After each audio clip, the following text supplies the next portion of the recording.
haddaba horta Saadiq John oo afle wax baad ku jirtaa shaqooyin badan baa lagu diraya gabadha aad guursatay nin wasiira laga qaaday oo reer Jabuuti ah ayay caruur u dhashay oo murwe u ahayd ninka waxaan ku iri gabadhiina waa laga qaaday wasiirka reer Jabuuti shaqadiina waa laga iri oo ilaahay ogiya aakhira loo diray laba arrin baa lagu soo eedeeyay inaanu daacad u ahayn qoyska reer Ismaaciil Cumar Geelle meeshii Jabuuti loo oran jiray caawa Soomaaliyeed waa ciiraysaa afkaasay maraysaa afarta been hajaan la isaga yimi meesha laguma kala maqna madaxdii Soomaalida meelay joogtaba wax la aqoonsan yahay oo sharciyad haysta iyo waxa sharciyad haysan oo koob iyo bilaay iyo waxa la garanaya sheegta laguma kala maqna meelay joogeenba waa yimaadeen caawa meeshaasi waa siraadan tahay afarta been hajaan la isaga yimi meesha aroos baa ka jira aroosi qarniga ka jira hadda ma garateen وادين كورمايا حطان idin siinaya arooskaasi muxuu yahay yaa isguursaday yaa la ismeerinaya ninku waayo gabadhisu waayo ayaa meesha aynu ku falanqeynaaye fogeeya meesha geeya Ismaaciil Cumar Geelle gabadhiisiba horta meesha lagu meerinaya xaflada afarta beenaaje la isaga yimi ninkii Saadiq John soo garanaysa jarankeeni aan dhalay ahaa xildhibaan Saadiq John ayaa wuxuu guursaday oo doonay oo caawa lagu meerinaya oo Soomaali u wada joogta gabadh u dhalay Ismaaciil Cumar Geelle gurigiibu ka dhex qadeeyay Jabuuti looga taliyay dhowr iyo 30 sano haddaan afartaba ku dhaweey looga talinayay ayaa ninkaasi la xididay gabadh ka doonay caawa loo wada joogaa la meherinaya waa baarigana oo marka u horeyso ku duceynayna waxaan leenahay wiil iyo caano gabdho iyo caano wiilal iyo caano ilaahay idin barakeeyo waa idin soo duceynayna sheer garay fogeeya Saadiq John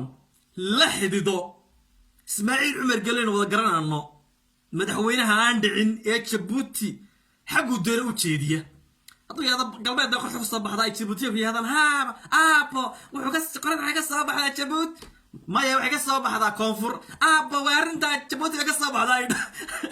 dhowriyo saddex sano afarta sano ku dhawaadka ay lahaayeen in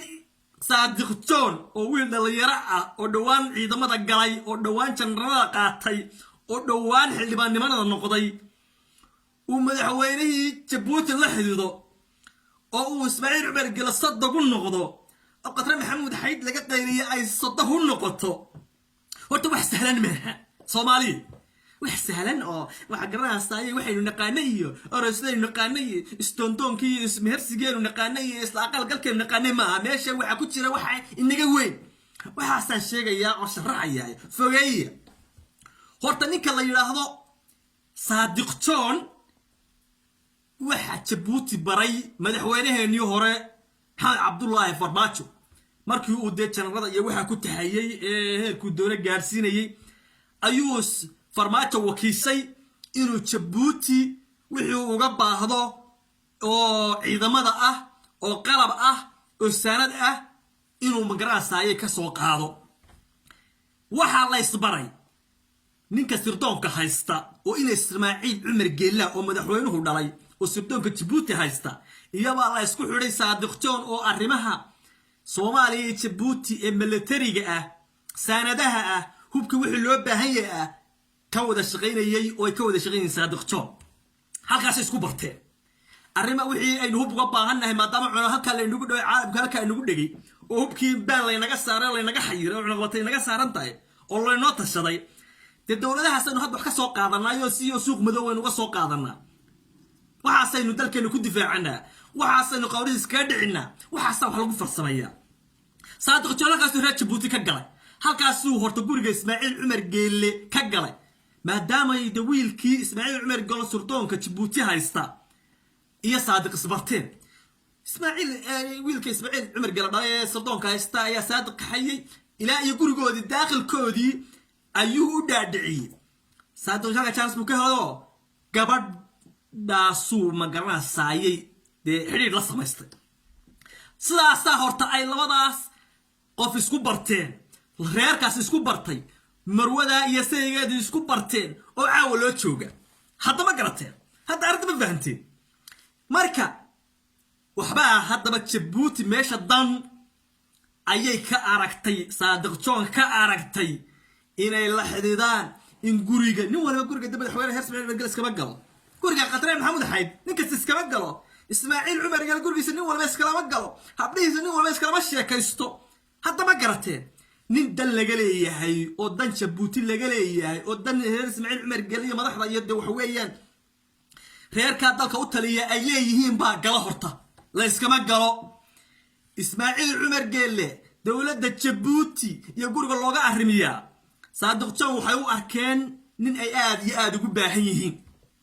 oo Soomaaliya waxay uga baahan yihiin ay ka heli karaan hatta ma garatay ma fahanteen arrinta hadda ma fahanteen arrinka ka hadlana waa arrimay waaweyn oo dawladood iyo sirdoon iyo adeegsi la adeegsanayo qof magaranayay dal kale ah si way waxay uga baahan yihiin maadaama Ismaaciil Cumar Geelle Soomaaliya uu dana waaweyn oo fog u kale yahay hadda ma garateen uu dana waaweyn wax walba Afrika hadii igad la yimaado iyo African Union hadii la yimaado iyo jaamacadda Carab hadii la yimaado Ismaaciil Cumar Geelle ka soo xita Soomaaliya wax laga wadiyo yiraahdo inuu dadku yeesho marka oo siyaasadaheeda iyo meelaha lagu kirkiriyo waxa dhan uu de wax weyn daabkeeda hayo dan weyn iyo qarash weyn iyo waxa weeyaan dhaqaale kasta ayuu ku bixiyaa haddaba arrinta waa faanta Soomaaliya halka inuu Ismaaciil Cumar Geelle dan isagoo kale Saadiq John gabadhiisii siiyay caawa lagu meherinayo Soomaaliya uu ku yeeshay nin garaada sare leh xildhibaan leh sharciyad haysta waxa la wixii Jabuuti uga baahato Soomaaliya uu daqad ku helayo inta waa faanta Soomaaliya haddaba dib baan idin celinaya waxaan Saadiq John jaranka ciidanka booliiska gobol Banaadir haysta inuu madaxweynihiisii Maxamed Cabdullaahi Farmaajo tagal 9 sano wax 5 daqiiqo ka yar ku wareejiyay iyadoo programka la isku ogaa muddo la isku ogaa waxa laga soo shaqeeyay uu kula socday inuu yiri baarlamaanku meesha ma fadhiisan karin tushi tiraad qabtay suuqa kaliya xitaa saraakiil aan ag taagnin yaa adeegsanayay Saadiq John yaa adeegsanayay Ismaaciil Cumar Geelle dadku waxay moodayeen in siyaasiyiinta hawiye ay adeegsanayeen Saadiq John laakiin arrimahan arrimo naga baxsan bay ahaayeen Soomaaliya ka baxsan meel kala soo maraya Ismaaciil Cumar Geelle de marka xanaaqsan oo leh Farmaajo wuxuu iga raacay Afarwaqi iyo Eritrea oo aan dagaal naga dhaxayo waana dhul isku hayno oo maxaabiis waxa weeye reer Jabuuti oo ciidamada haysta oo wali dhul reer Jabuuti haysta ayaa xanaaqsan oo Farmaajo muxuu intuu dhinaciiga dhaafay oo dawlad xore isu mooday oo dawlad madax banaan isu mooday muxuu Afarwaqi ugu tagay inkaas isoo inta ka xalasan mujaahid Saadiq John adeegsaday waa wiilkiisii in Soomaalidu marka war ma hayso waxaan ma hayso Farmaajo war ma hayo Soomaaliya ka war ma hayso hadda ma garatay waxaana wuxuu ahaa wax banaanka ka yimi in Saadiq John ka hor yimaado madaxweynihiisii wixii uu isku soo dhoobtay hal mar u dhabar ka toogto hadda ma garatay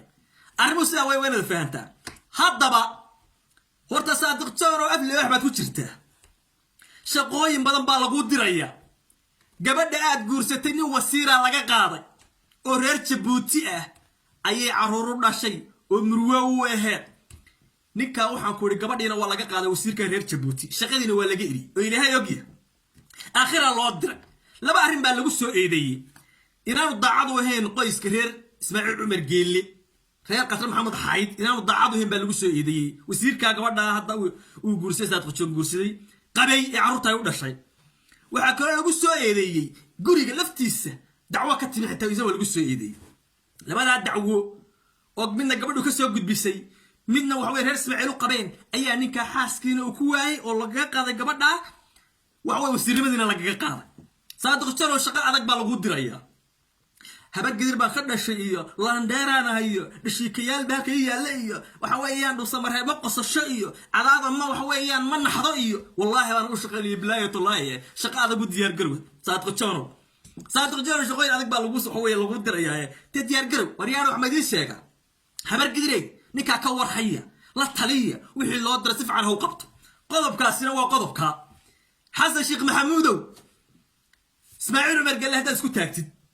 oo waxa uu Soomaaliya ka rabay hadaad u diidid sidii Farmaajo loogu adeegsaday Saadiq John baadiga lagu adeegsanayo oo Ilaahay ka sarreeyay horta adigu taa meel ku qoro dhabarka laga tooganaya marka هاي صاير يس صاير يس صاير يس قلي يس قطرة يس وانا قلت حصل ودي كلا تصادق جون بالغو سو اديكسنيا اخرها لغو تريا واروح ويا عمبر كل شهر صومالي